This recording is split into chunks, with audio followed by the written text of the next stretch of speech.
You know, people ask me, Harl, what's the loudest sound in the world? And I tell them, the loudest sound in the world is silence. It's the sound of this phone right here when it hasn't rung in 3 months.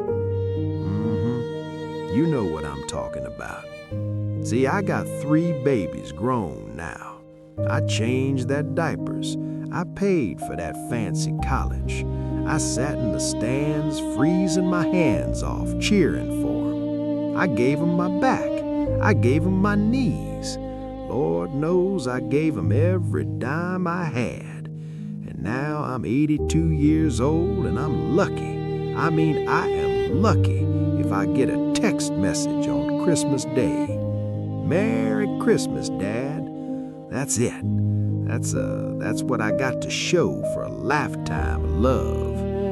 Now you sitting there watching this, and I know you feel it too. You sitting in a quiet house just wondering, what did I do wrong? You pick up the phone, you dial the number, you get the voicemail, and you say, hey baby, hey son, just checking in on you, call daddy back. And you wait, and you wait, and nothing. Well, let me tell you something today, and this might hurt a little bit, but it's the truth. Stop calling them. Put the phone down. Don't you leave another voicemail. Don't you send another text begging for a crumb. They left you. They did. And if you keep chasing them, you're losing the only thing you got left, man, your dignity. Now, let me tell you what you're gonna do instead, the hard truth. See, first thing is we gotta talk about why you're calling. You're scared. I know it. You're scared that if you stop, they just gonna disappear. Poof, gone forever. You think if I don't remind them I'm here, they gonna forget old Harold exists. Well, listen to me close. If you gotta remind your child that you exist, they already forgot you. Yeah, that's hard to swallow, but begging for love, that ain't love, that's pity. And I don't know about you, but I am a grown man. I worked 40 years in that plant. I walked through storms. I ain't accepting pity from the people I spoon-fed. No, sir. When you call them 5 times a week, sounding sad, sounding lonely, you teaching them that you a burden. You teaching them you ain't got no life. You just waiting by the window like an old dog. And let me tell you, folks, run from that, even your own blood. It feels like pressure, so they pull back, and you chase harder, and they run faster. You gotta stop the bleeding. Today, right now, the chasing ends. Now, step 1, you gotta kill that guilt. I know what you do at night. You lay there staring at the ceiling, replaying the tapes. Maybe I was too hard on them. Maybe I worked too much. Maybe I didn't hug enough. Look here, ain't no parent perfect. I wasn't perfect. Lord, I made mistakes, plenty of them, but I was there. I didn't run off. I put food on that table. I kept the lights on. I loved them the best way I knew how. If your children, if they punishing you today for something you did 30 years ago, that's on them. That ain't on you. You can't apologize for the past forever, and you sure can't pay for it with your dignity today. If they want to hold a grudge, let them hold it. That's a heavy bag to carry. You don't got to carry it for them. Forgive yourself, man. You did your job. The contract is done. You deserve some peace. Step 2, build the garden.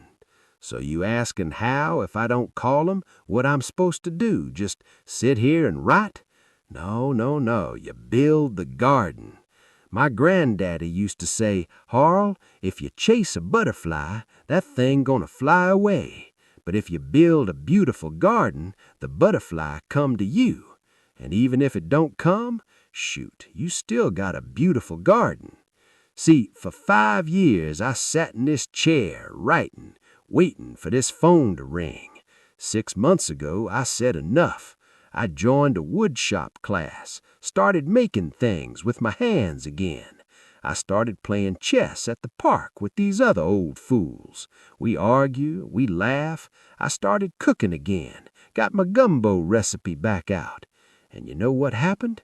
I became interesting again. I became happy. I stopped needing them to fill this hole in my chest. I filled it myself. You gotta get busy. Go travel. Go learn something. Make your life so full that you don't even notice this phone ain't ringing. Because here's the secret. Children are curious creatures. When the phone stops ringing, when the guilt trips stop, they start wondering, why Daddy ain't calling? Is he okay? What's he doing? And eventually they call. And when they do, they don't find a sad old man sitting in the dark. They find a man who is living, and that makes 'em want to stay. The conclusion. Now, I gotta keep it real with you. I ain't gonna lie. Sometimes you build the garden, and the butterflies still don't come. Sometimes they just gone. Sometimes folks are just selfish, even your own kin. And if that's the case, if you find your peace and they still stay away, then let 'em go. Let 'em go with love, but let 'em go.